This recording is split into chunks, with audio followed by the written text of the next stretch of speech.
Quality और consistent performance के लिए सिर्फ सिल्वर पंप्स एंड मोटर्स, नाम याद रखना। ગીર સોમનાથમાં ઇકોઝોનનો વિરોધ વધુ ઉગ્ર બન્યો છે। ઇકોઝોનના વિરોધમાં તલાલાના ખેડૂતોનું આંદોલન કરવામાં આવી રહ્યું છે। મોટી સંખ્યામાં ખેડૂતોએ રેલી યોજી વિરોધ કર્યો છે। મામલતદાર કચેરીએ હજારોની સંખ્યામાં ખેડૂતો હાજર રહ્યા અને રેલીમાં મહિલાઓએ ઇકોઝોન નાબૂદ કરવા માટે નારા લગાવ્યા છે। રેલીમાં મહિલાઓએ વેલણ થાળી વગાડી વિરોધ નોંધાવ્યો છે। તો રેલીમાં રાજકીય આગેવાનો સહિત મોટી સંખ્યામાં લોકો પણ જોડાયા છે।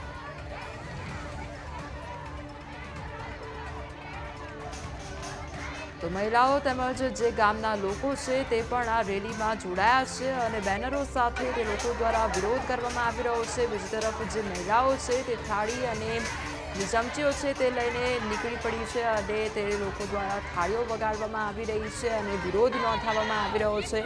તો ગીર સોમનાથમાં આ વિરોધ હવે ઉગ્ર બન્યો છે। ઇકોઝોનનો વિરોધ વધુ ઉગ્ર બન્યો છે। મહિલાઓ તેમજ ગ્રામ્યના જે લોકો છે તે લોકો એકઠા થઈને વિરોધ નોંધાવી રહ્યા છે। તો આ સાથે મોટી સંખ્યામાં ખેડૂતો પણ એકત્રિત થયા છે અને રેલી યોજી વિરોધ નોંધાવી રહ્યા છે। 45-50 ગામ છે તેના ભાઈઓ બહેનો હજારોની સંખ્યામાં જનમેદની અહીંયા ઉમટી પડી છે। તારણા માર્કેટિંગ યાર્ડ પર અત્યારે બધા એકઠા થયા છે। અહીંથી ચાલતા મામલતદારને આવેદન આપવા જવાનું છે।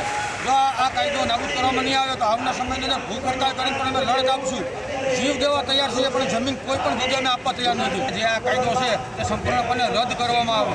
જે કાયદો બનાવવામાં જ નથી આવ્યો એ કાયદો કેમ અહીંયા લગાવવામાં આવ્યો છે? સરકાર દ્વારા કાયદો કરવામાં આવ્યો તો આવનાર સમયની અંદર તમામ ખેડૂતો સાથે રહીને લડત પણ આપીશું।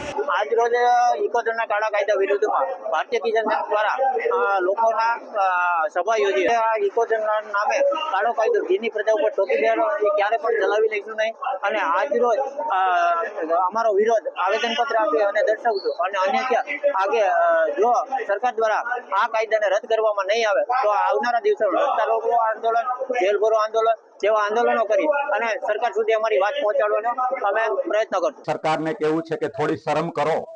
ખેડૂત એ જગતનો તાત છે અને ખેડૂતને લાચાર બિચારો બનાવવા માટેનો આ ઇકોઝોનનો પ્રયત્ન છે।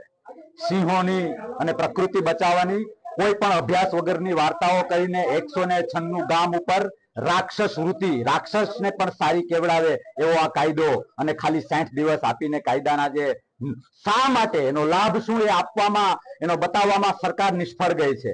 સરકાર ખેડૂતને બિચારો બનાવે છે, જગતના તાતને બનાવે છે। મારે તમારા માધ્યમથી સરકારને કહેવું છે કે ખેડૂત પરસેવો પાડીને દુનિયાને અનાજ પૂરું પાડે છે, લોકોના પેટ ભરે છે।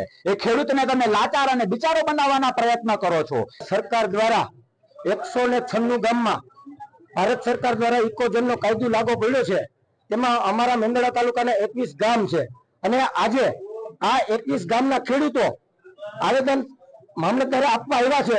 પાદર ચોક થી ઠેક ખેડૂતો બધા ચાલીને મામલતદાર કચેરી સુધી ભર તડકામાં ભર બપોરે ભર તડકાના આજે ખેડૂત જગતનો તાત અને જગતનો બાપ આજે આ એનો અવાજ જે દિલ્હી સુધી પહોંચે ત્યાં સુધી ચાલીને આજે મામલતદારે આવેદન પત્ર દેવા માટે અમારી આ રેલી હતી અને ખૂબ એટલે ખૂબ 21 ગામના ખેડૂતોએ ખૂબ સપોર્ટ આપ્યો અને ખૂબ સારી રેલી કરી છે। એક જે મેંદરડા તાલુકાની અંદર 21 ગામની અંદર ઇકો સેન્સિટિવ ઝોન જે લાગુ કરવામાં આવ્યું એમાં એક ખેડૂત તરીકે જે આયોજન કરી અને જે ખેડૂતોને જે નુકસાન થઈ રહ્યું છે એ તો ખરેખર ખેડૂતોને જ ખબર હોય।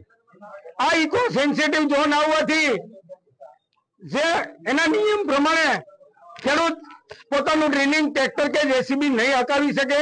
આવા ઇકો સેન્સિટિવ ઝોનના જે જટિલ કાયદા છે, ખેડૂતને જે પરેશાની કરવામાં જે પૂર્વ આયોજિત જે કાવતરું છે એ બાબતથી ખેડૂતો આજે નારાજ થઈ અને આ પરમિશનની ઝંઝટમાંથી મુક્ત થવા માટે આજે કલેક્ટર સાહેબને મામલતદાર સાહેબને હજારો ખેડૂતો ભેગા થઈ અને આવેદન પત્ર દેવામાં આવ્યું છે।